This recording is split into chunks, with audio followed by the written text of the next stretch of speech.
Ready. Okay. Good evening. Welcome to the Tooele City Planning Commission meeting for Wednesday, May 28th, 2025. We will begin with the Pledge of Allegiance. If you all please rise and say the pledge with me. I pledge allegiance to the flag of the United States of America and to the republic for which it stands, one nation, under God, indivisible, with liberty and justice for all.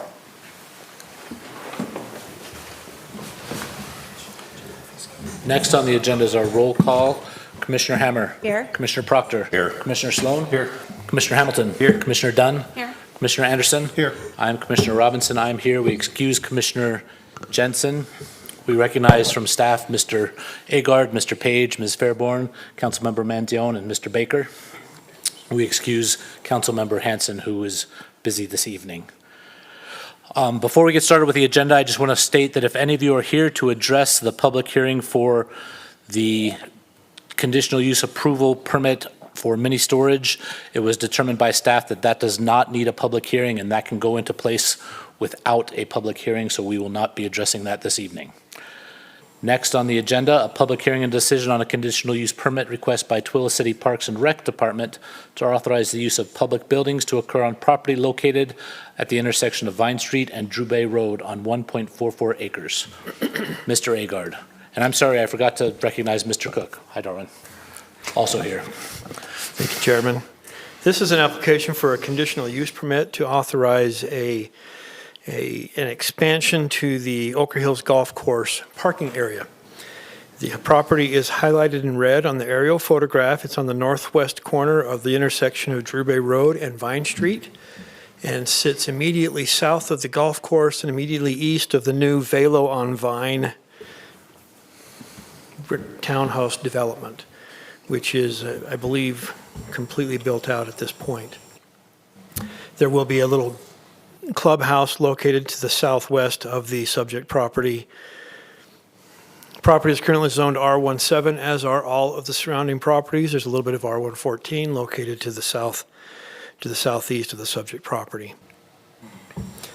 The application is to authorize a parking lot to address the parking needs of the golf course. If you are frequenters of the Ochre Hills Golf Course, as I often do, you'll note that the parking lot there is often full and spilling out onto Vine Street and Middle Canyon Road. And so the parking lot expansion here will be very much needed. The proposal is just for the parking lot. There's a stormwater management facility located in the northwest corner with access onto Drew Bay Road and onto Vine Street. This parking area was designed by the city engineer with all of the ordinance and parameters in mind for parking areas, especially for accesses onto the adjacent streets. And staff is comfortable that it meets all of the ordinances in regards to parking lots, parking lot landscaping, end caps, and then also for access management and so forth. Staff is recommending approval with the conditions listed in your staff report. There is one additional condition regarding landscaping of the areas within the parking lot. We do not have a landscaping plan at this time. That is because this is not a site plan. This is a conditional use permit, and we are reviewing and approving the use. So we just want to make sure that the landscaping plan is completed as per city codes. That's why that condition's in there. It's just more of a housekeeping condition. So that's what's being proposed. It'll be a great benefit to the city and to the golf course in this location. It has been historically utilized as a parking area and a trailhead. It's just a gravel parking area in the past. We wanted to do the conditional use permit just to make sure that we dotted our I's and crossed our T's and made sure that we were done. We weren't able to verify that a CUP had done before for the gravel parking lot. So that's why it's here before you tonight. If you have any questions, I'd be happy to answer them for you. Thank you, Andrew. Any questions for city staff from the commission? If not, this item does require a public hearing. We'll go ahead and open the meeting to the public. If anyone wants to come forward and address this, now is the time. And seeing no rush, just like that, we will close the public hearing and bring it back to the commission for any further discussion or a motion.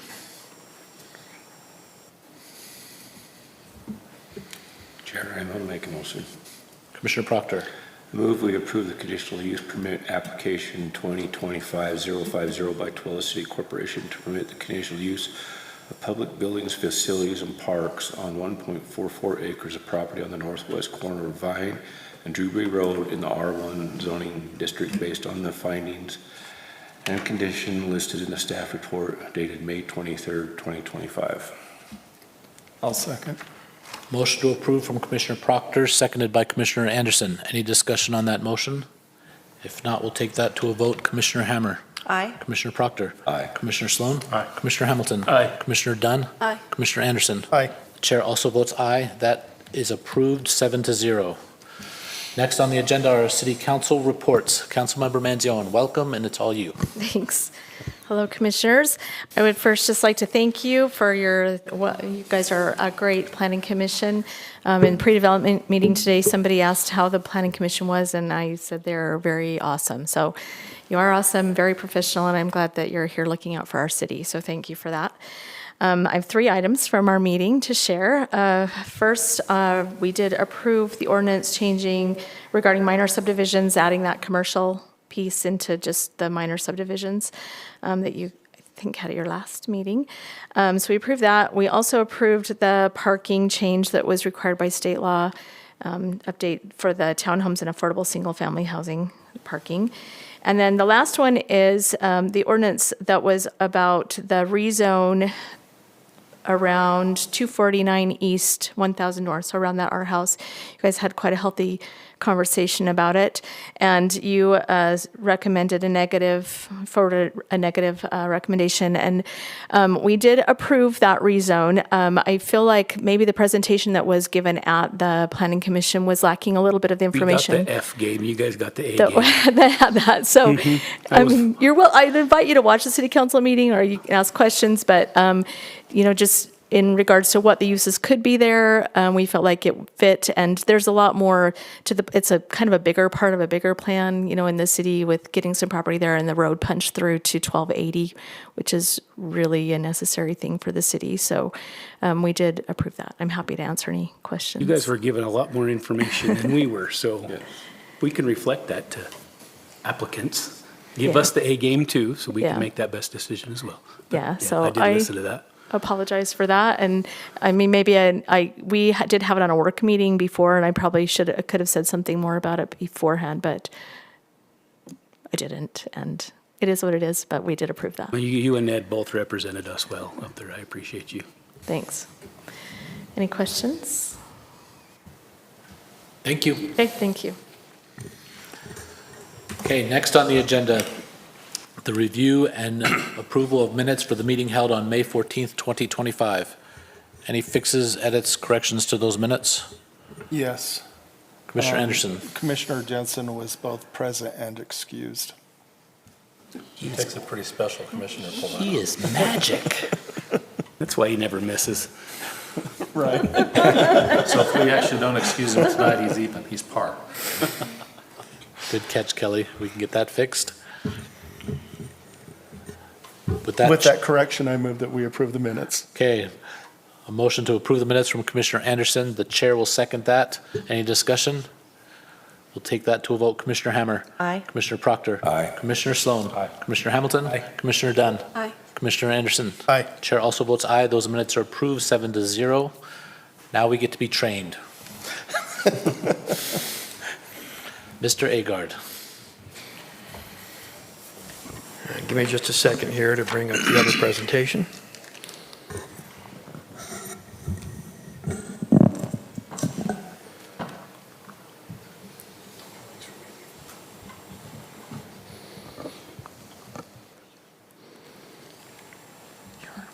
Okay, hopefully I don't bore you to death with this training tonight. We are required by law to provide the Planning Commission with 4 hours of training per year. You can achieve 1 hour of training by attending 12 meetings. You can also obtain your own training if you want to. And staff is happy to train you for the other 3 hours, even 4 hours if you are unable to attend all our 12 meetings.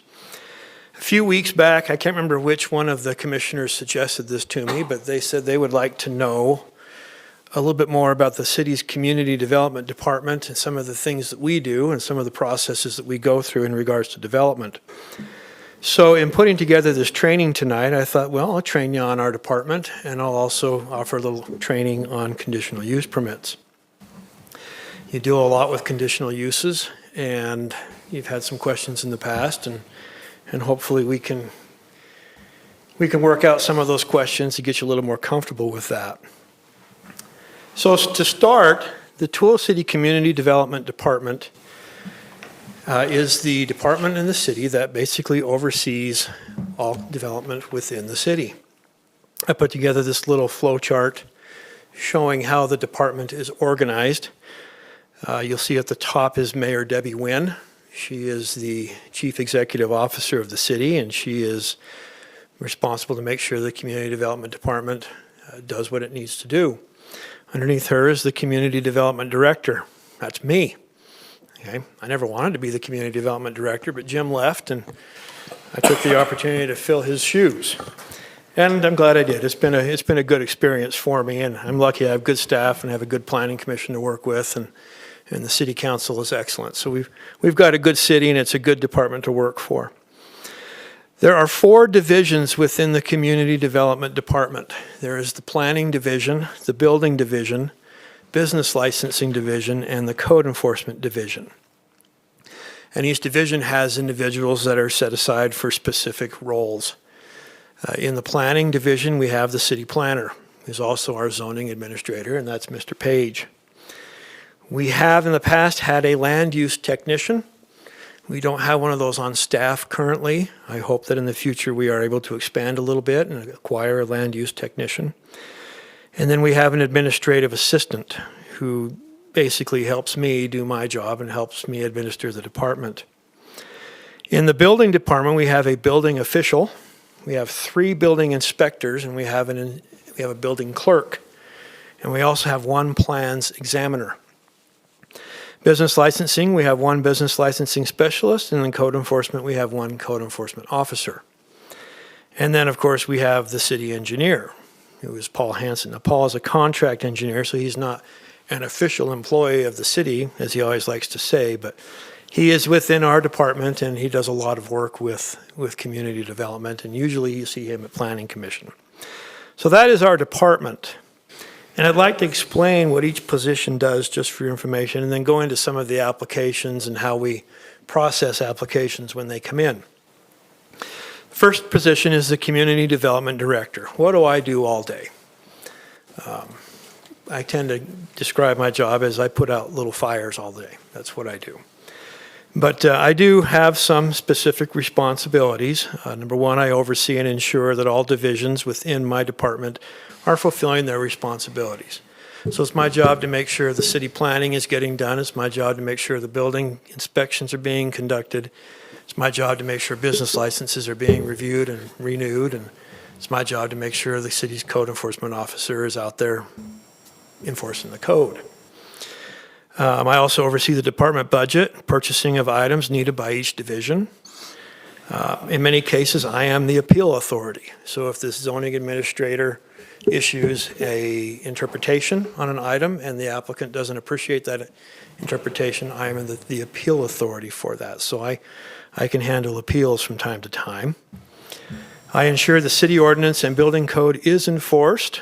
I am responsible for the Planning Commission. So that is in my job description. So I am responsible to make sure the Planning Commission goes as it's supposed to, and everything is handled well. And like I said, I have a good Planning Commission. You guys make my life easy in that regard. I also have the responsibility to execute the will of the City Council and the Mayor.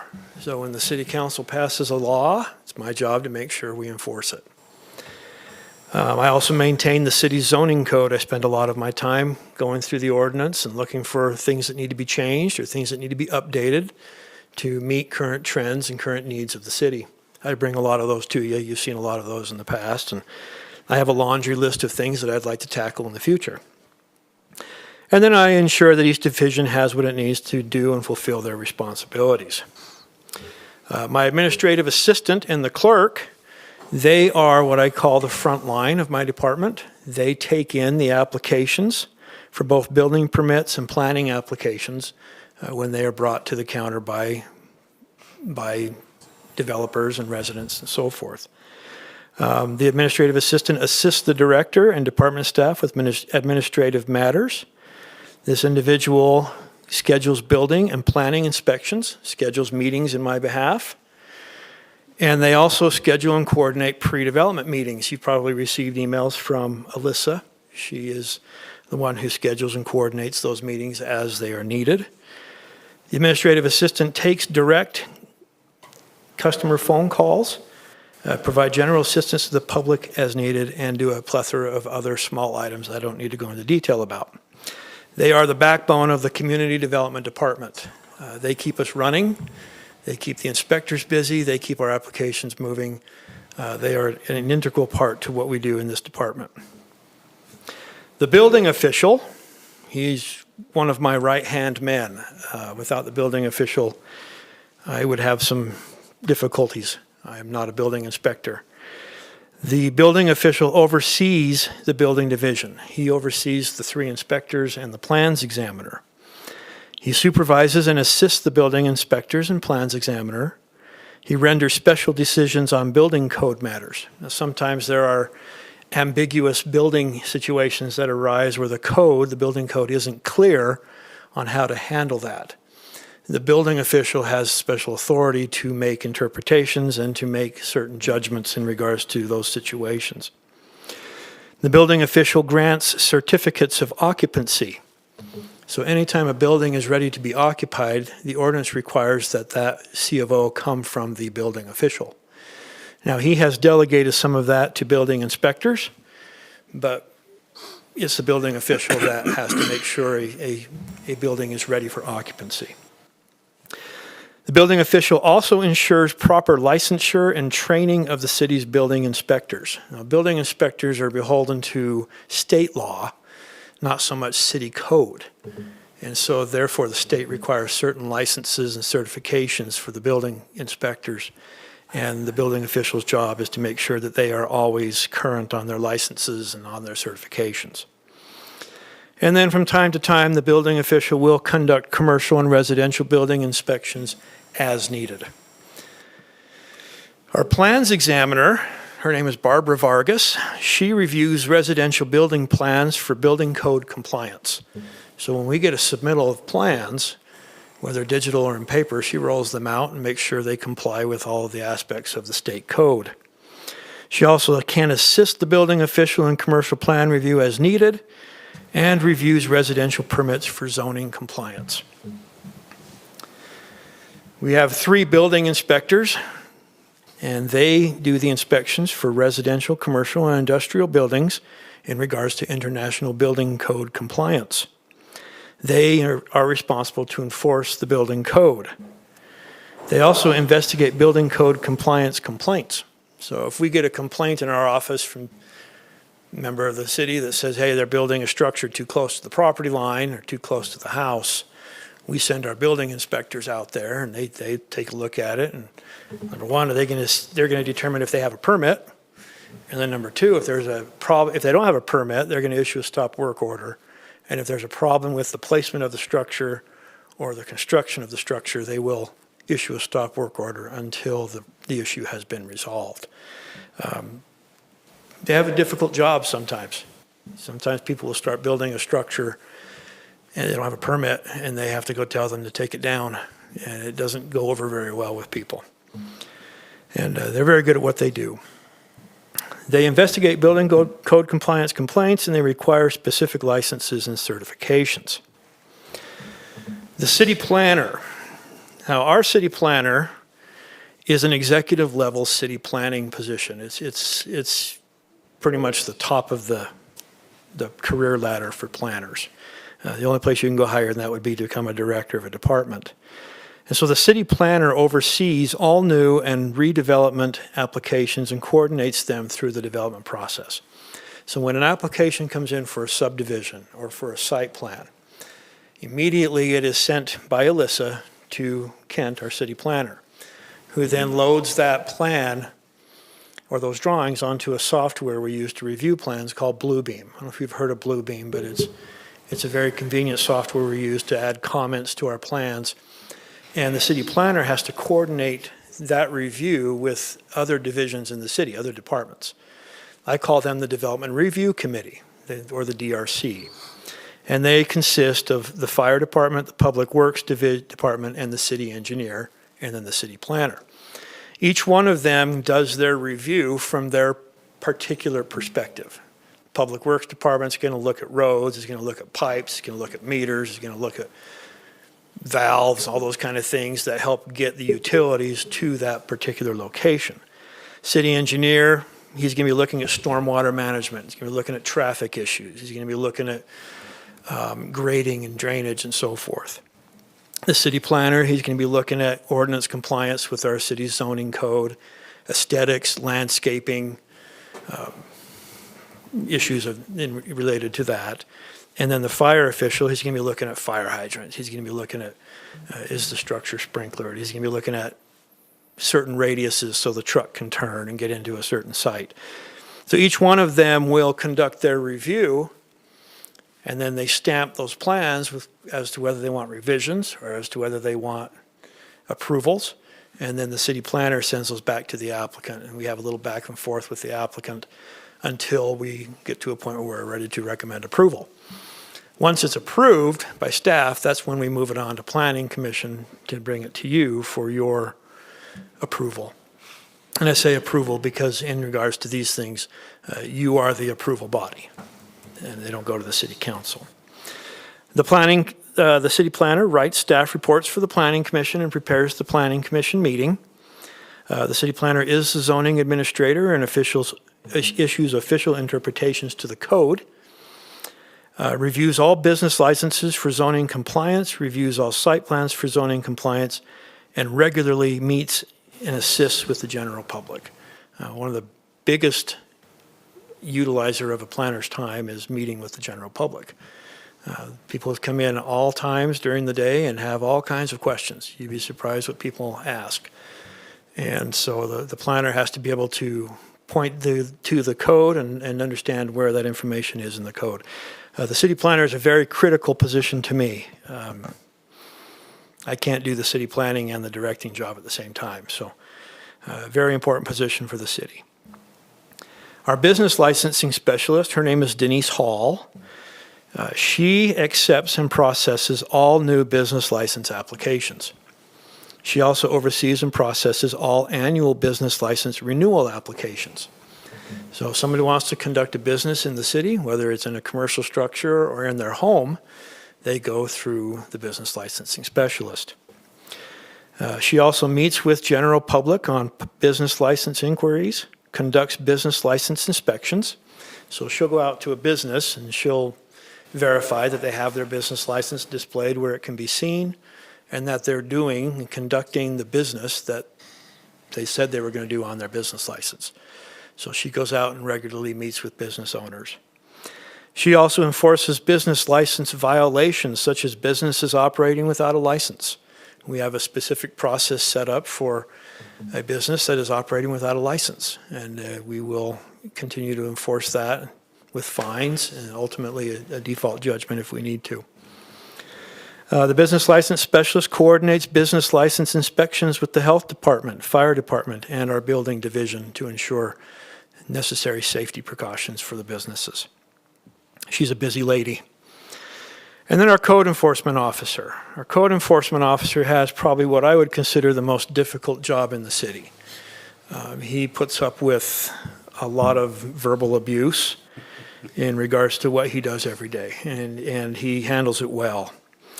He is responsible to enforce the mandates of Tooele City Code Title VII. He mainly deals with weeds, junk, graffiti, signs, but there's a lot of other stuff that he has to deal with in regards to Title VII. He will process violations through to resolution and judge whether a complaint creates a public hazard or a nuisance. And that can be a little difficult sometimes because what one person may consider to be a nuisance, may not be a significant nuisance. And a good example of this is we had a complaint about weeds just last week. Some pictures were provided, and there were some pretty long weeds, but they're out in the middle of somebody's yard and really weren't creating any significant hazards. And under the ordinance that we just recently passed, he has the ability to make that judgment as to whether or not there's a hazardous situation involved in that. And then he also can process appeals to notices of violations and to fines. He's a busy guy. He has a lot of stuff going on in the city.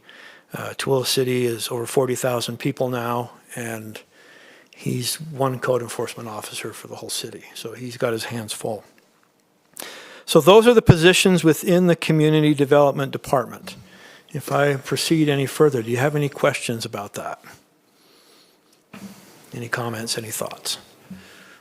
They all do excellent work. What's that? They all do excellent work. Well, thank you, appreciate that. I've got great staff, I really They do. do. They help out with anything. Oh, I forgot to touch on the last guy, the city engineer. As I mentioned, he's a contract engineer, but he is definitely an employee of the city.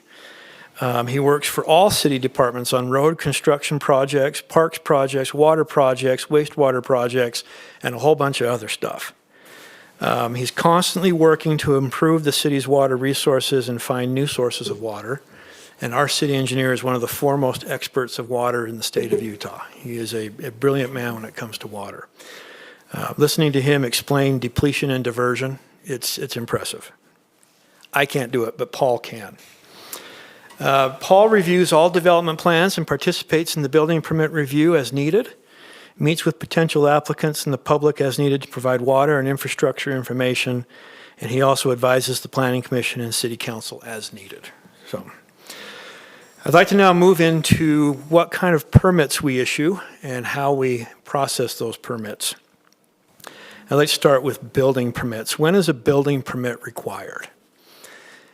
Building permits are required, number one, when there is a new residential structure. So you want to build a new residential structure, you need a building permit. You want to build a new commercial structure, you need a building permit. If you want to make an improvement to your residential structure or your commercial building, you need a building permit. So if you want to make an addition to your home, you have to get a building permit. If you want to improve your basement, you have to get a building permit. If you want to rewire your house, you need to get a building permit. Okay, we do issue electrical permits. If you want to get a new furnace, you need a building permit. A new water heater requires a building permit. If you want to re-roof your house, you need to get a building permit. And then any other construction projects that require building code verification. Let me ask the Planning Commission. Are there any things you can do with your house that doesn't require a building permit? Electrical upgrades is pretty vague. Can I change my own light bulbs? You can change your own light bulb. What if you want to put in a Tesla charger? Need a permit? I would hope so. You do. That's a lot of electricity. What if you want to get solar panels? You need a building permit. Okay. So it just depends on the complexity of the project. Okay, but you can repaint, you can redo your sheetrock. You don't need a building permit for that. But anything that involves the items I mentioned, you do need to get a building permit for those. Building permits are received at the front counter, both in person but also through our online software. We use iWork systems, and individuals can submit their applications online without having to come into the city. They can pay their building permit fees online without having to come into the city. When we receive those building permits, they are immediately distributed to the plans examiner. Oh, these are for residential permits, by the way, not for commercial. So the plans examiner receives those permits and then those drawings, and they immediately commence review to make sure they comply with the city's, or with the building code, not the city's code, the building code. And a zoning approval is also issued where the city planner or the designee will review the plan to make sure that it complies with an ordinance. So if you're doing an addition to your house, the city planner or the zoning review is going to make sure that that addition doesn't violate lot coverage, doesn't violate setbacks, doesn't violate public utility easements. Those are the things that we're going to look at in regards to a building permit. We do charge fees for a building permit. They are based upon the value of the structure. So when a building permit is submitted, we require the applicant to provide a valuation, telling us how much telling us the value of the improvements. And then the building permit fee is a percentage of that valuation. Andrew, could I ask just a clarifying question on that? Yeah. So you just said the value of the improvement, your slide says based on the value of the structure. So I guess where that loses me, if I'm changing a water heater, in one of the double wides down on Marlette, at, call it $200,000. Okay. Is my fee different than it is if I'm charging on a $1 million property up in Deer Hollow? That's an excellent question. So we have set fees for things like water heaters, furnaces, roofing permits, and so forth. I believe it's $100 or $50. It's not a significant fee. We don't charge a lot on the fee because we want people to get the permits so we can get over there and check it out, make sure it's done according to code. Yeah, in that case, it comes down to we have to determine the scope of the project and what's being done. So excellent point. Thank you for pointing that out.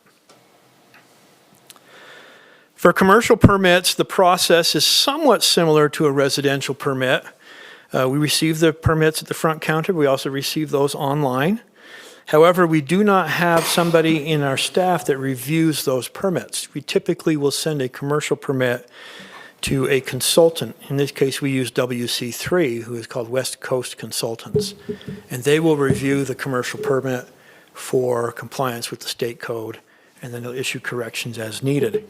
From time to time, the building official will review a commercial plan set. We like to send out the really big ones to WC3. And when we did the temple, the plans were that thick, and they were massive plans. And it's just too much for one staff member to do. So we will send those out for our consultant to review. And they do a good job. They require certain corrections. Now, the difference between a commercial and a residential permit is with a commercial application, we have to go through a site plan approval.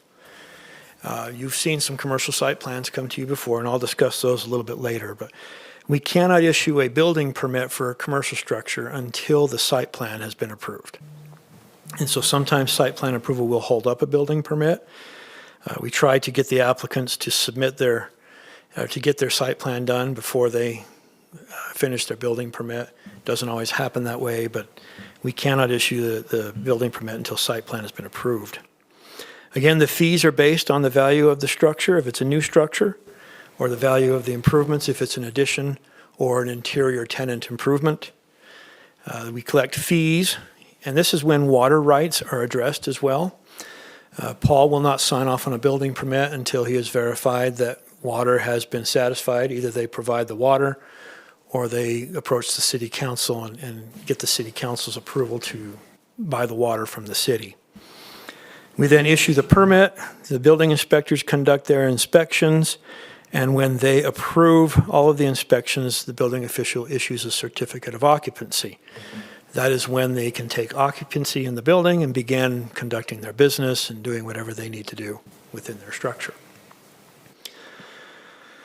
Does the city building department investigate and enforce issues inside the public right-of-way? That's a question for you. What do you think?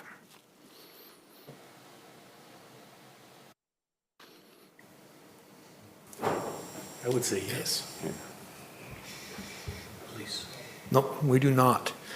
Okay? The building department is involved only with private property.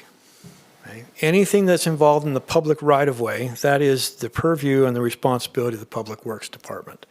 So if there's a residential meter in the public right-of-way that has a problem, it's not the building department that handles that. That is the Public Works Department.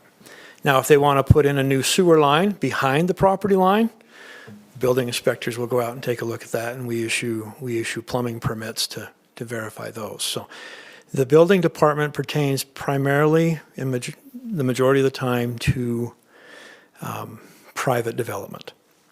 Now, there have been times in the past where the building department inspectors have done things have done inspections in the public right-of-way. That was because at the time they didn't have civil inspectors.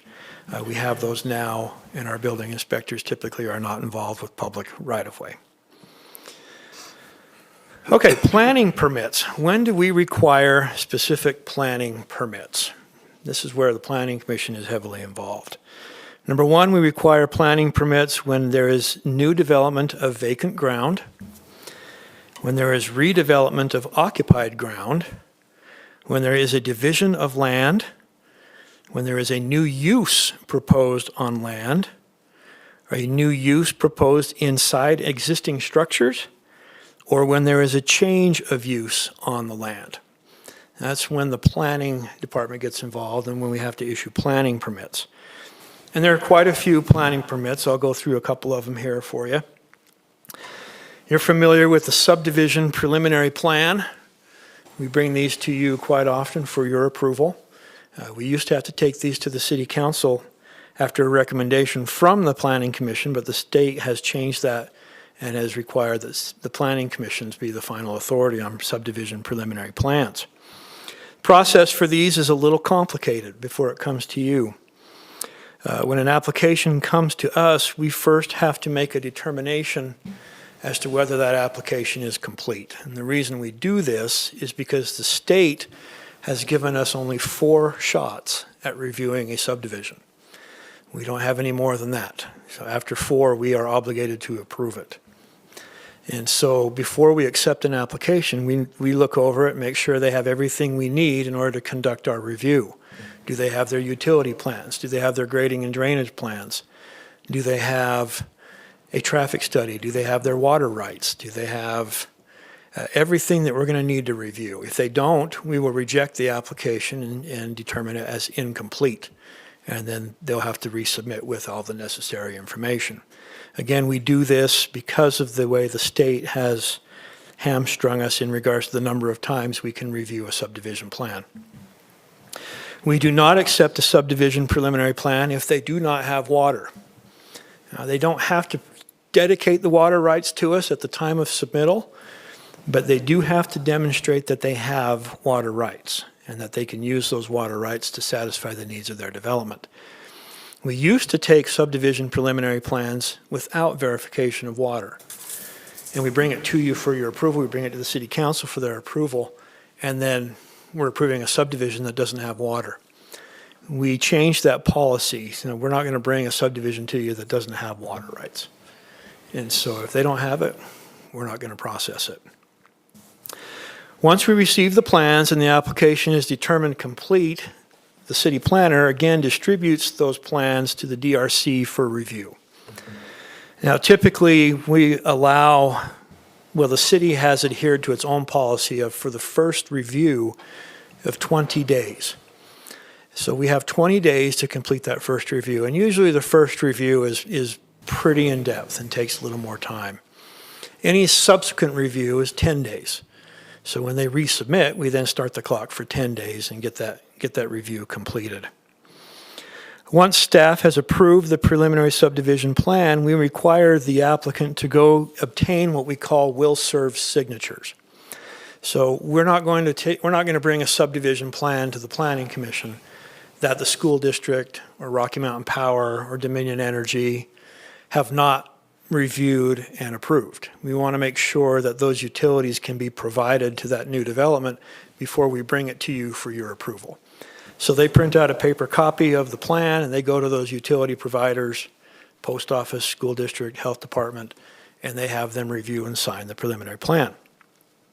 Once they do that, that's when we bring it to you. We bring it to the Planning Commission, and we usually try to have it to a point where we are confident that it meets all of the ordinances and that you can just go ahead and get it approved and move it forward. And at that point in time, the application is complete. The preliminary plan application is done. Now you'll note that I did not include the pre-development meeting in the process. The reason I did not include that in there is the pre-development meeting is not a requirement. An applicant does not have to do a pre-development. And sometimes they don't. Sometimes they just submit their application and go through the process. And that's entirely up to them to do that. Once the preliminary plan is approved, we go through a subdivision final plat. Now, the Planning Commission does not see final plats. You used to, but you don't see them anymore. And I think that was a good thing because a lot of it was just repetition and really kind of a waste of your time. But the process goes fairly similar to a preliminary plan. They submit their application. We go through a completeness review. City planner distributes it to the DRC. We review it, and then staff approves it. Now it gets a little different from a preliminary plan. The final plat is what is actually recorded by the county. The final plat is the official document that creates the legal boundaries for the new lots. And so when we get to an approval, the developer has to print the subdivision plat to Mylar film, or they can now record it digitally with the county. They don't have to do the Mylars anymore, but that's a different discussion for a different time.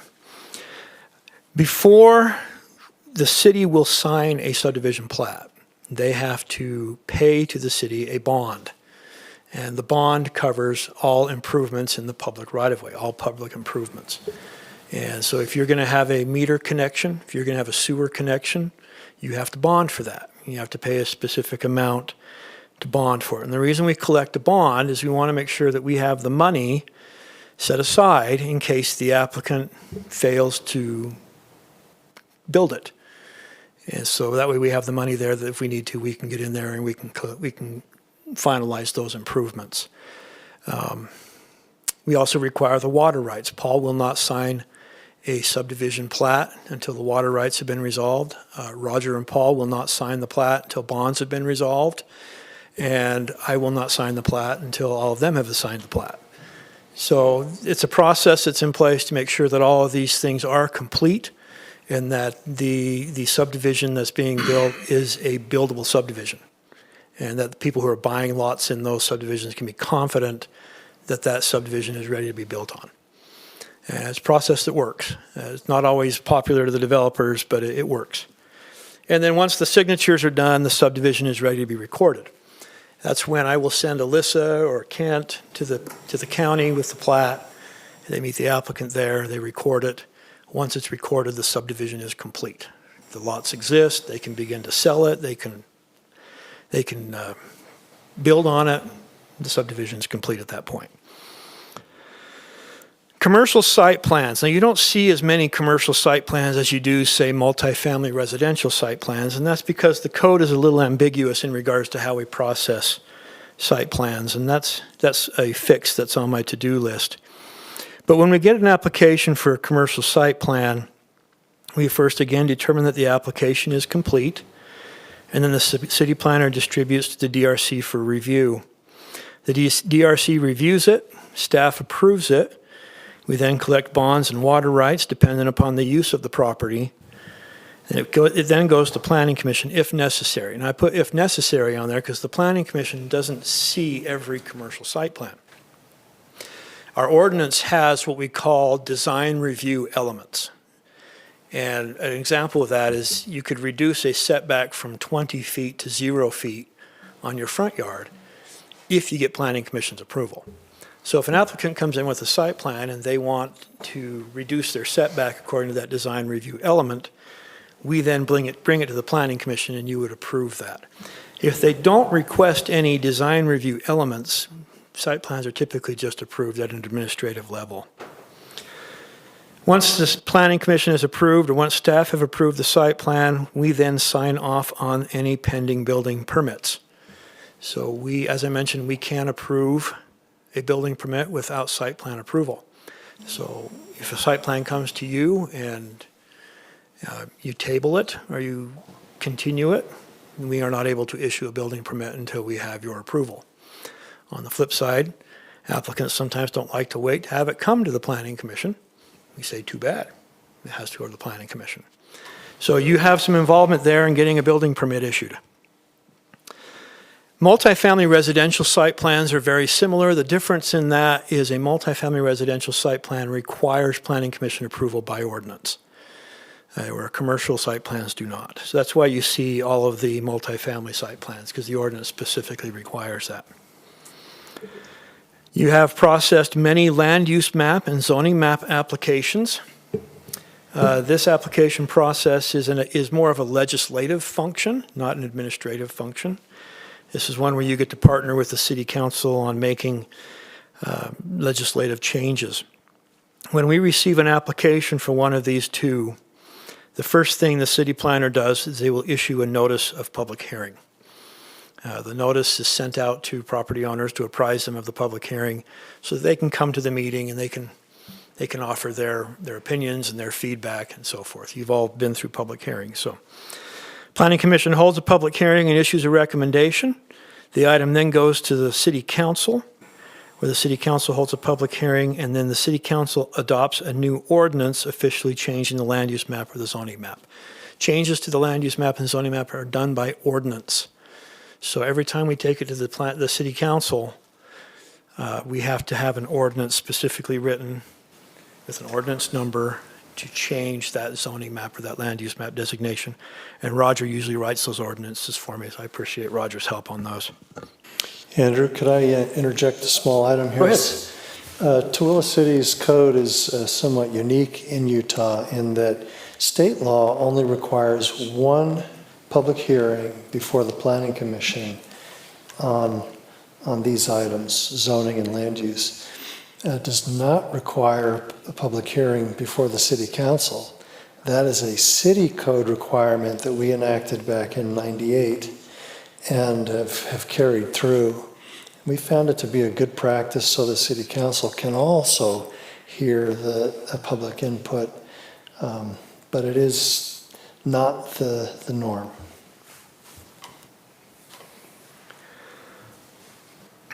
Okay, a new business license. So when an application is submitted for a business license, the business license specialist will usually send the application over to the city planner to make sure that that particular use is permissible in the underlying zoning district. And many times when you get a conditional use permit, it comes to you because the business license application, we determine the use on the business license to require a CUP in the zone. And so that's why a lot of these things come to you is because of the business licensing. Our specialist schedules inspections with the health department, the city fire department, the city building department, and others as needed.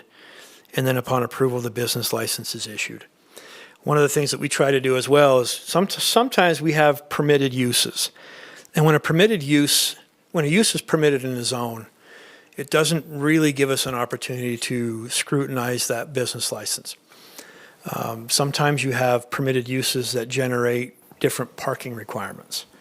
One of the things that we like to do is when we get a business license application, we try to review it and make sure that those things are addressed, even though we can't bring it to the Planning Commission for a conditional use permit. So that's one of the things the city planner does when he looks at a business license is tries to address the zoning complications involved with that.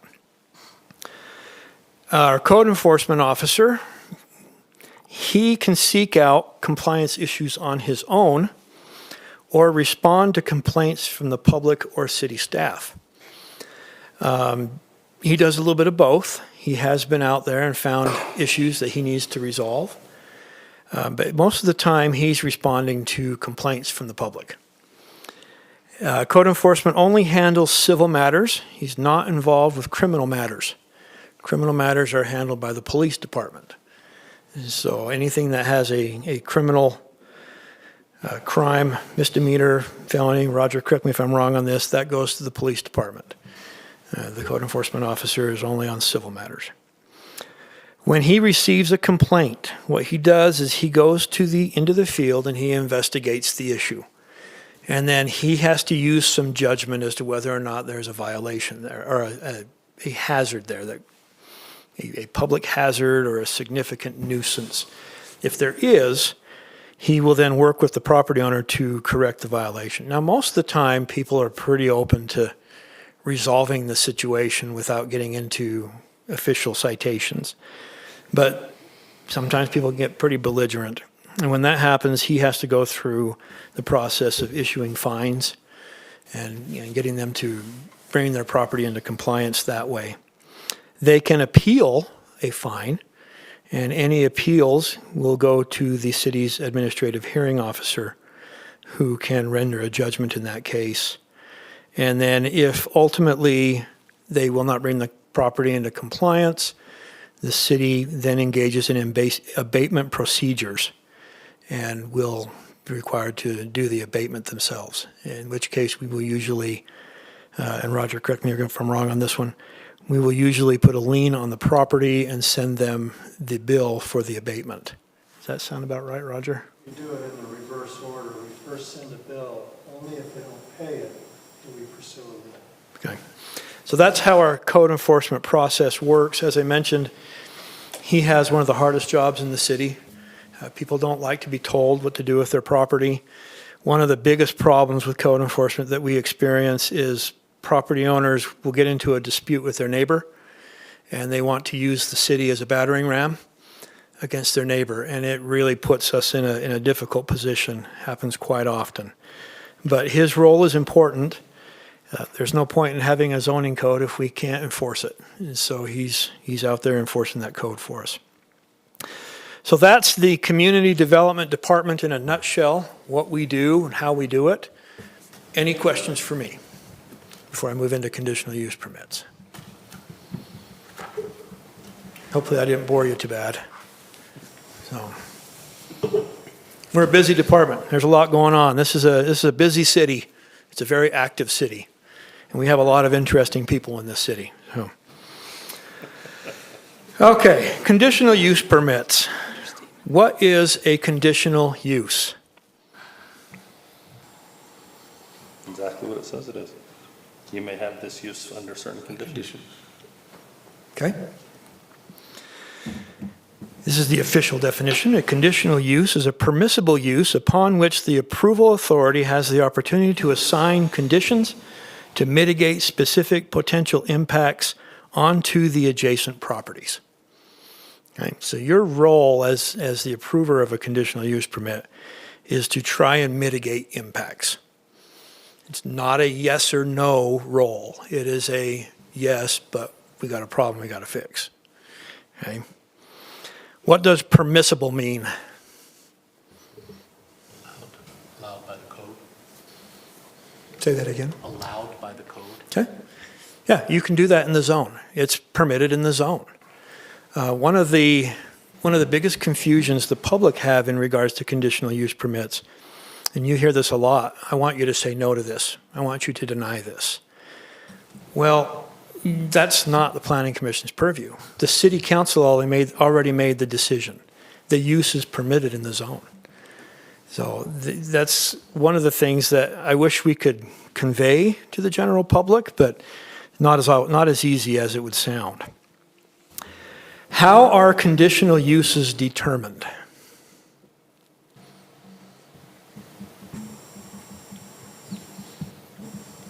By code. By code. Yeah, exactly. Conditional uses are established by the City Council during the legislative process of establishing zoning districts and the type of land uses that can occur within those zoning districts. The City Council also decides which uses are conditional and or permitted. Now, the Planning Commission has a role in this because when we're establishing a new zone or when we're doing a text amendment, you make a recommendation, and the City Council takes your recommendation under advisement when they're making their decisions. But ultimately, it's the City Council that establishes the uses that can occur in any given zoning district. Utah State Code 10-9A-507, a legislative body shall classify any use that a land use regulation allows in a zoning district as either a permitted or a conditional use. So the state code requires us to designate the use either as permitted, conditional, or not permitted. And I'll get into the not permitted a little bit later. And I apologize if you detect any spelling errors. The program I use doesn't have spell check. I review this, and I review it, and I review it, and I still find spelling errors in it. So I apologize. So this is the residential table, a snippet from our residential ordinance. It shows the uses that can occur, some of the uses that can occur in a residential zone. You'll note that the table has the letter P and the letter C. If it's a P, it's permitted. If it's a C, it's a conditional use. If it's a conditional use, it automatically comes to the Planning Commission for approval. If there is not a C or a P in the box, it is not permitted in that zone. If it is not on the list, it is not permitted in that zone. Our commercial table is very similar to the residential table. You'll see the zoning districts at the top, and then you'll see the uses on the left-hand side with the C and the P authorizing that use in the specific zones. And if the square is blank, it's not permitted. Oftentimes, we will bring ordinance amendments to you and to the city council as well that changes this. That will remove a use from one zone and permit it in another. When an application comes in, the city planner takes a look at that application and he looks at that list and he'll determine the next course of action on that proposed use. The problem that we encounter quite regularly is uses can be interpreted in different ways. And sometimes people will have multiple uses in one location. And so it's the city planner's responsibility to try and interpret those and make sure that the code is satisfied. Are conditional use applications administrative or legislative reviews? I touched on that a little bit before. They are administrative reviews. They are administrative because the city council has already established the law, and the planning commission is an administrative body. So your job is to execute the will of the city council. That's what you're here for. That's what I'm here for. It's what Kent's here for. It's what Roger's here for. We're here to execute the will of the city council. So your responsibility in regards to conditional use permits is administrative, not legislative. The review and approval of conditional uses hinge on the satisfaction of the substantial evidence test.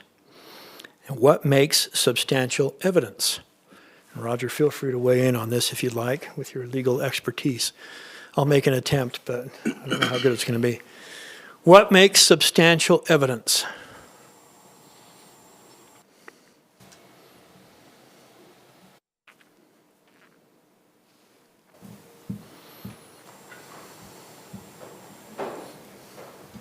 Is that our findings of fact? Findings of fact, that's a big part of it. Exactly. So I kind of brought some stuff from Jim's previous presentation, and I incorporated it into mine. Jim used some interesting words. The quantum and quantity of evidence on the record sufficient to convince a reasonable mind to support a conclusion. I think quantum means quality. Just a fancy way to say it. But according to this, evidence on the record sufficient to convince a reasonable mind to support a conclusion. Okay. So, Roger, do you have anything you'd like to add on that in regards to substantial evidence? That is the definition that's also in the city code, and it comes from Utah court cases that define substantial evidence. Jim didn't invent that, and neither did I. But you're right, quantum and quantity means the type of evidence and the amount of evidence. So you can have one bit of evidence that's really compelling, or lots of little bits of evidence that add up to be convincing. And it doesn't have to convince everybody, it just has to convince a reasonable person to support an outcome. So it's not 45%, it's not 65%. There are many legal tests. There's one called the preponderance of evidence. That governs civil lawsuits. And if two people sue each other for money, the one that can prove at least that it's 51% likely to have happened, that person will win, even if 49% says it is unlikely. This test you can't put a number on. It's just if you feel convinced by the evidence, you have substantial evidence. But it has to be on the record. It can't just be in your head as a decision maker. And it can't just be a complaint in a public hearing. Has to be some kind of evidence. So the example I like to use is if a member of the public believes that a conditional use, if it's approved, it's going to hurt their property values as a neighbor, they can't just come and say it. They have to put out the money and effort to get an appraisal opinion showing before and after. That would be evidence. And if it's a good report, it might convince a reasonable mind. So, but it has to be evidence and it has to be put in the record. Otherwise, when it comes to an appeal, it doesn't exist. That's why findings of fact are so important. If you don't make them, they don't exist, and a court will never know what you were thinking. What test do we take to find out if we have a reasonable mind? We all need to take that for sure. Just ask me. Except for Alice. She's good. Assumes you're reasonable. Well, thanks, Roger. I knew he would explain that better than I did. So a question for you. Can a complete application for a conditional use permit be denied? If there's a problem that we can't mitigate, yes. Yeah. Okay, my answer to that is no. We cannot deny a conditional use permit. Now, That's that being said, close. you can attach conditions that would probably make it difficult for the applicant to comply. Let me give you an example of this. You guys rarely deny a conditional use permit. I've seen you do it one time in the 7 years I've been here. And that was for a truck driving school down on Flinders Way. And I recall very clearly what happened. The discussion came up about the improvements to Flinders Way and 1280 North and how they were going to have to widen that road in order to accommodate the truck traffic and everything else. The Planning Commission, and I don't recall which commissioner it was, it may have been you, Commissioner Sloan, but the Planning Commission said, there's no way they can satisfy these conditions. We need to deny it. And it was denied, okay? They're still there operating. That's beyond me right now, beyond this discussion. Like I said. But, okay, the Planning Commission denied it because they did not believe the conditions could be satisfied to mitigate the impact. But what could have happened is you could have approved it with those conditions. You have to widen that road. You have to improve these roads to accommodate your truck traffic. And then, I have later on another slide that states, the burden falls on the applicant to satisfy those conditions, okay? So technically speaking, there never really should be a reason to deny a conditional use permit.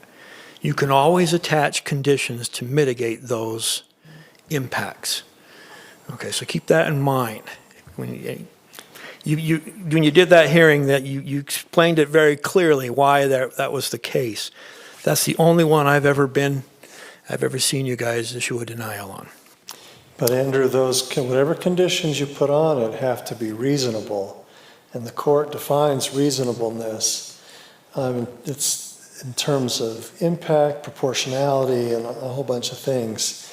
So you can't just put a condition that's intended to make the business fail. It has to be intended to mitigate adverse impacts.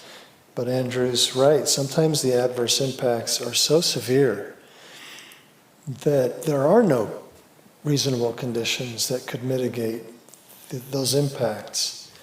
So in that rare circumstance, you can deny it. I'm trying to think back to you, and sticking with that, I'm trying to remember the discussion, because I'm sure you advised us on that, how to structure it. You knew where we were trying to go. Would we, all things being equal, if we were doing it again, would we have been, and I think you and I actually went back and forth on what constitutes reasonable, and reasonable to who in that instance. Was it reasonable for a small business owner like this particular one to have to widen a city or a state highway in the case of the intersection? Was that a reasonable condition to put on the applicant at the time? Physically, is it easy to do? Sure, you can do it. It just takes money. Is it reasonable to expect an applicant in that kind of scale? So I guess one long way around the barn, we're better off to do the denial we did because of that, of the scope of the mitigation versus going ahead and approving it with the condition that that road be widened. Yeah, I think you could have done it either way. Yeah. I think the way you did it was fine. You did make findings of fact. You made a finding of fact as to how wide 80 East is and how much width the truck needs to be able to pull into a curb cut to get onto a site. And you basically made a finding that it was impossible for a truck to safely use 80 East and get into that site. It could only be done by blocking the road for any other vehicular and pedestrian traffic. You made a finding that that was a significant public safety risk and that there were no reasonable conditions that could mitigate it. They're the ones that created the problem, and so they're the ones that gave you the evidence you needed to deny the permit. I think you did it properly. I think you were, Andrew and I tried to coach you, but I think you made a good record, and they did appeal, and we were ready to go, but they dropped the appeal, or they appealed too late or something like that. Can I ask one more question about that? Mm-hmm. What are some examples that you've seen, maybe even statewide, where a conditional use permit was denied? Because I'm thinking of one, and I think I've talked to you about this before, because most of the time we can mitigate things, but I think there was one in Sugar House where they were going to put a gas station in on Sizzler. 13th East at the old Sizzler, right? And they denied that conditional use, even though that use was permitted. What kind of things did that planning commission find that would, I mean, you might not know. 'cause I'm not familiar with that case. Kind of throwing you under the bus with that. But why, how could they deny that?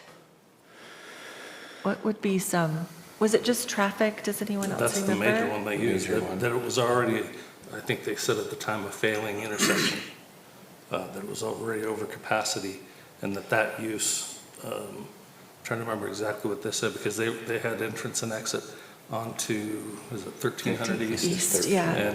And on 2100 South. So if we ever had anything like that, would you mitigate that to what? Like, they'd have to fix the intersection? Like, I think that there's some times when there's a conditional use permit that comes and it's really hard to find all of the, I don't know, maybe I'm doing a what if, maybe it doesn't matter. Let me just think about that for But a I think minute. there's one other thing, and I could be completely wrong on this, if I'm not mistaken, 1300 East is actually a state road.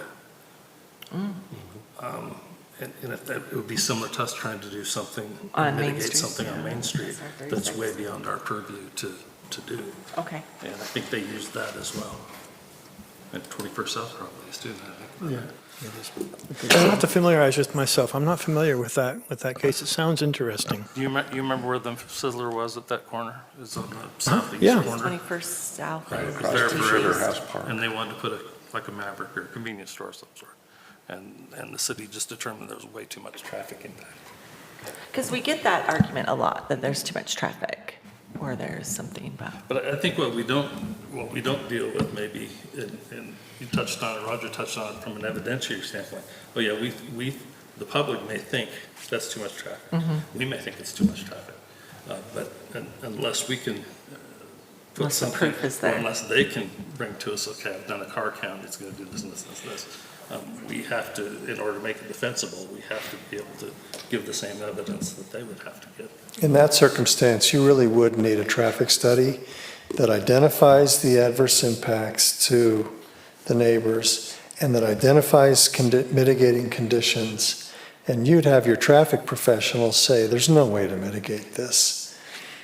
That would be sufficient evidence. That would. There is a fairly recent Utah case where the town of Springdale rejected a conditional use permit for a parking lot because of the adverse impacts on the adjacent residences that couldn't be mitigated. And it's actually not a perfect example because the Planning Commission and the approval authority didn't do a very good job making findings of fact. The record showed that the Planning Commission supposed that this could happen, and there was no real evidence, and the court still sustained the city denial of the permit. That doesn't mean we should set the bar low. We need to make as detailed findings as we can of evidence. But if they might be interested in that case. Yeah. So that leads us right into this next slide. Utah case law has established that the burden of land use authority to identify potential detrimental impacts to adjacent properties and set specific conditions to mitigate those detrimental impacts. It's the applicant's burden to comply with those impacts, as I mentioned earlier. Andrew, I'm sorry, there is one other requirement, and that's that we can't just pull conditions out of the air that we imagine. The types of conditions have to be in our city code. So if you want to require berming or retaining walls or landscaping to mitigate headlights and whatever, you have to already have in your city code those types of conditions that you can pull from to impose. So that's why our list of conditions in the conditional use chapter is quite long. So you have all those tools. So why does the Planning Commission deal with conditional use permit applications? Why not the City Council? Why not both? We've already talked about that a little bit because the City Council is a legislative authority that establishes the code, and the Planning Commission's job is to execute the code. Tooele City Code 7-5-3 specifies that the Planning Commission is the approval authority over conditional use permits for Tooele City. Our conditional use permit process. So when an individual or a business wants to locate in the city, they'll consult usually with the city planner, and the city planner will advise them they need a conditional use permit. They then submit an application to our city or to our office. The application involves a form indicated on the right. It also includes a checklist. The checklist has a list of items that we require as part of their submittal with their application. That's in order for us to make a better review, to present to the Planning Commission what they're proposing. The checklist includes drawings, site plan drawings. It includes what we call the mailing label set. We are required to send out notices to the adjacent property owners. So they bring in the application. Once the city planner has the application, he will schedule a public hearing and issue a public notice. We send out notices because the state requires us to do so. We send out notices because our ordinance requires us to do so.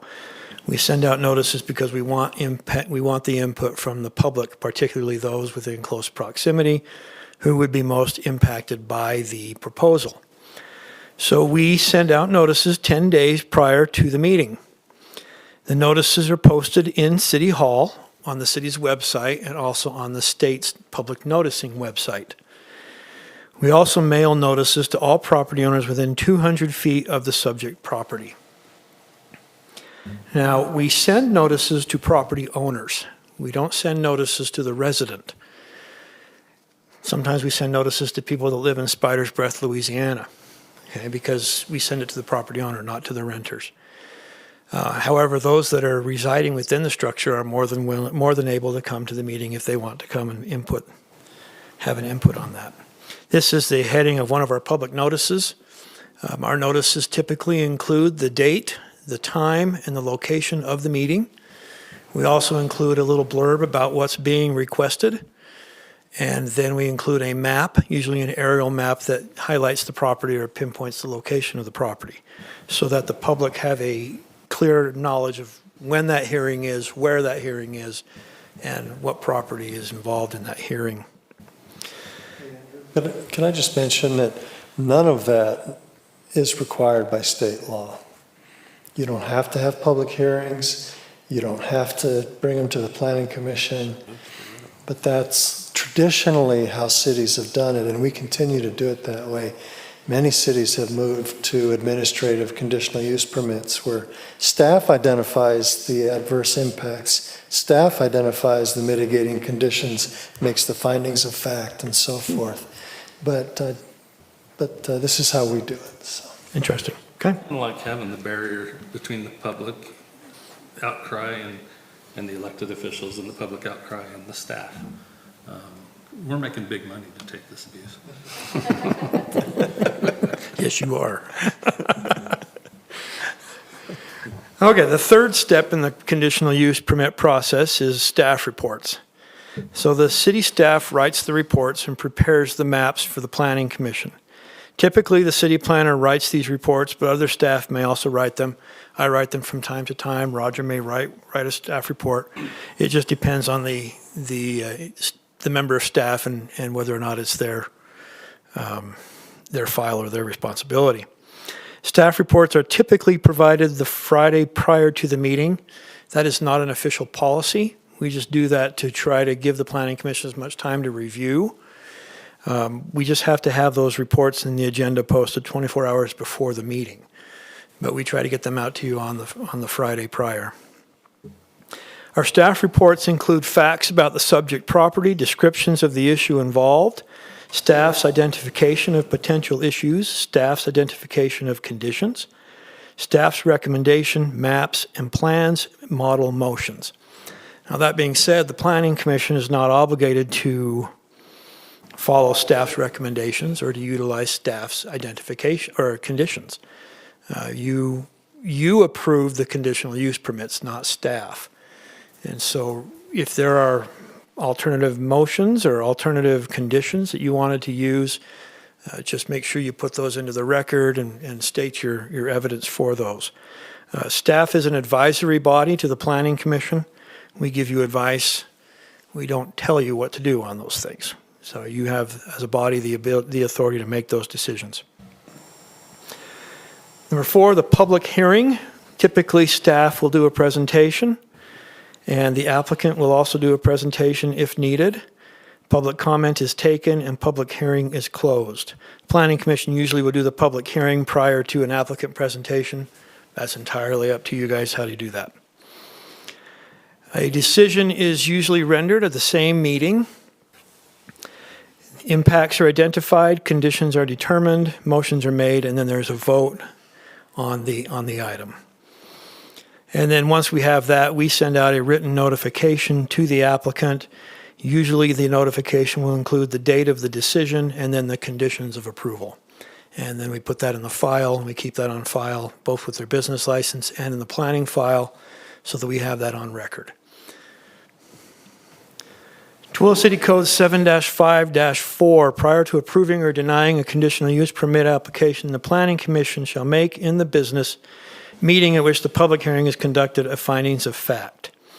And we've discussed a little bit about the findings of fact previously, but currently the ordinance specifies the findings of fact shall include these 5 criteria. Number 1, the reasonably anticipated detrimental effects of the proposed use on adjacent properties and evidence identified of the reasonably anticipated detrimental effects. So like Roger has stated so eloquently, state those anticipated effects for the record and state evidence for a reasonable mind. Number 3, reasonable conditions imposed intended to mitigate detrimental impacts. Number 4, reasons why conditions are imposed and how they hope to mitigate impacts. And number 5, evidence that conditions will resolve those impacts. We do put this information in your staff report. It's in there for your use and for your reference. Okay, so just a few questions as I wrap up this little training session on CUPs.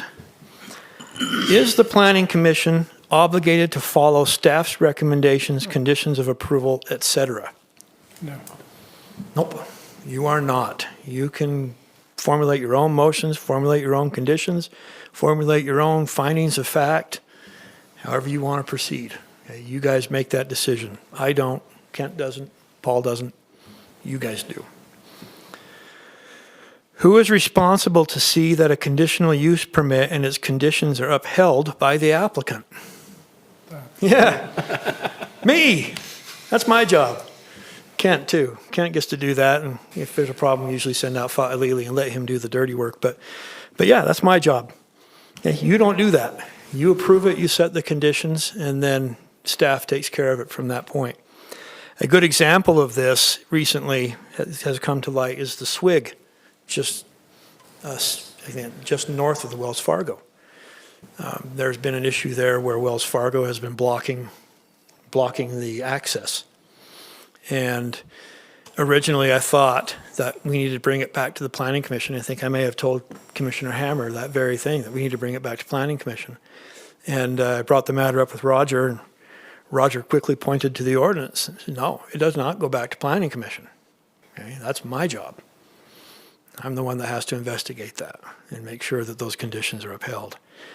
And in the case of that one, it was pretty ambiguous on the conditions, and there wasn't enough there for staff to go after that one. I remember we were more concerned about upsetting the gym than we were about the bank. Mm-hmm. And so we tied everything to not blocking access at the gym, if I recall. Yep, and Didn't think about messing with Wells Fargo. the issue that came up was the bank blocked their own access. SWIG didn't do that. So there wasn't really enough there for me to go off and try to revoke their CUP. But okay, who is responsible for enforcement of a conditional use permit that is in violation of the conditions? Me. Okay. Can the Planning Commission revoke a conditional use permit? Roger, correct me if I'm wrong on this, but my response is no, you cannot. The Community Development Director does that. Okay. Your job is to approve it, to attach conditions. Can the Planning Commission amend a previously approved conditional use permit?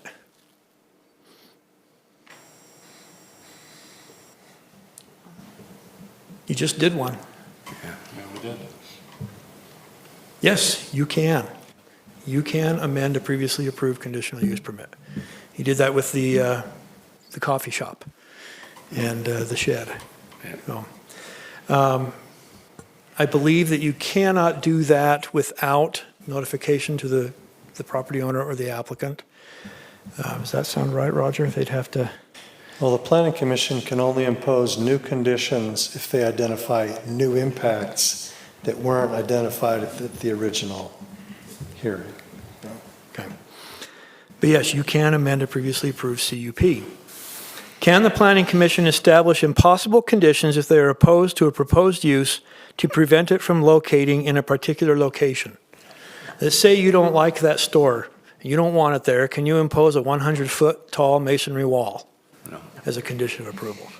No. As Roger mentioned, those conditions have to be reasonable, and they have to have evidence that they resolve an impact, that they mitigate an impact. Supported by city code. Yep. Can the Planning Commission table or continue a conditional use permit request? Yes, you can. That is a tool in your toolbox. Say you want to have a traffic study to have some evidence. You can table it pending a traffic study. Didn't we do that with Weston's coffee place? Mm-hmm. Yep, you sure did. What you cannot do is table an item indefinitely just to avoid making a decision on it. So when an application comes in and you feel like you need to table it, make sure that when you do so that you have a reason, that you can instruct the applicant to do something, give them a time frame or an action specific to bring it back to the Planning Commission. But you can absolutely table a conditional use permit. Tips and tricks. Number one, leave emotion and personal perspectives at the door. Be objective in your review of a CUP. Okay, we all have our own personal biases against many things. Leave those at the door. Come in and view the conditional use permit from an ordinance perspective and from a Planning Commission perspective. Be clear and detailed about your findings of fact. Spell it out for the record. Okay? Don't be shy. If you believe a use will generate an impact, voice that concern clearly so that it's on the record and so that it's in your findings of fact. don't be shy. Speak up, speak your mind. That's what we want you to do.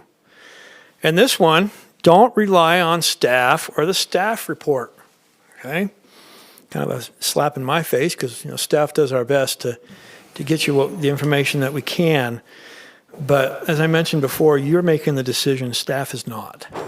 And sometimes we as staff miss things. Sometimes we as staff omit things, not on purpose, but it just happens. We're not perfect. And so you'll want to rely on your own judgment in regards to these matters. You want to approach staff as an advisory body only. Don't look to us to help you make those decisions. And then last but not least, any questions that I can answer for you, or any questions or thoughts you might have. I have a thought. On that previous slide, will you go back just one? Where it says don't rely on the staff or the staff report. To a certain extent, I think we have to. Like you're the professionals and you know all the codes way better than we do, and you spell that out for us. So lots of times I've had to rely on the information that you give me is correct and current. And so I'm not sure, I don't really love, it says don't rely on the staff. I mean, there might be it might just be some phraseology that I don't love, but I do rely on the staff to give me the correct information. That's why I say I'm kind of slapping myself in the face by putting that up there, because I want you to rely on staff. I want you to trust us. I want you to trust our reports. And we do our best to provide you with all the accurate information that we can so you can make the right decision. But as I mentioned, sometimes you may disagree with staff. Right. You may not agree with staff's position. And that's okay. As a planning commissioner, you can make a recommendation or make a decision contrary to what staff is advising you to do. That's my point there. We're not going to present you with bad information. Right. We do our best to get you everything you need that's accurate and to the point. So earlier tonight, I thought I heard you say that we didn't know if we had done a conditional use permit for the parking lot for the gravel. Did I hear that? You did. Okay. And in my research, I could not find evidence of a CUP for that. So how do we keep track of the CUPs? Because certainly we have, this year alone, I can't count how many CUPs we've approved. So I can't speak for CUPs that may have been issued 20 years ago or 10 years ago. I can tell you that today we keep every application in our files. They are not destroyed. We do not ship them off to an archives. We keep them indefinitely. And so we have every CUP that comes through in our office, in our suite, in a filing cabinet. We keep those records. We also have those digitized. So if City Hall burns down, we have those records hidden in a cloud somewhere that IT can access for us. So we do keep a record of the CUPs today. Yeah. It's just the older ones that predate current codes and current standards that we don't have good records of. So. I seem to recall Tooele County applying for a conditional use permit, at least 15, maybe 20 years ago for that trailhead and also the one on Rogers Street. But also on both of those, we did a lease or a license agreement between the city and the county, setting forth the terms on which they could use the city's property for their trailhead parking. And so we've kind of had a double protection there. Does that answer your question a little bit? There isn't a way to attach a CUP to an address or a business or a tax ID number, right? Like somewhere where you could reference, so you could pull up something from. There is with the current software that we have. Okay. We currently So that's what operate you're on doing iWork, now. and we can do that with iWork. Previous to that, no. One of the tasks I'd like my administrative assistant to do is go back and get some of those older files and enter them into our database, so we have those in there. But current applications come in, they are tracked that way. Okay. We can do that. So. And those run with the land, not with the owner. Conditional use permits are attached to the land. They are not attached to the property owner or the business.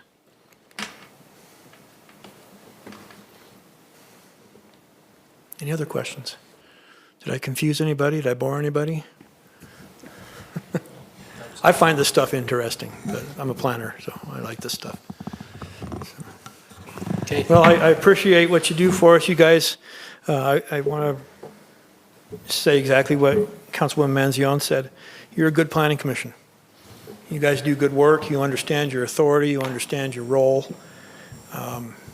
And I'm very fortunate to have a good planning commission. I've had planning commissions in the past that were very antagonistic towards staff, and that was not pleasant.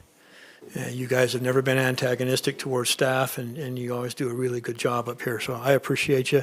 You're a valuable part of the Community Development Department, and you do good work for us, so thank you. Thank you, Andrew. That being all completed, I will entertain a motion to adjourn. So moved. We are adjourned.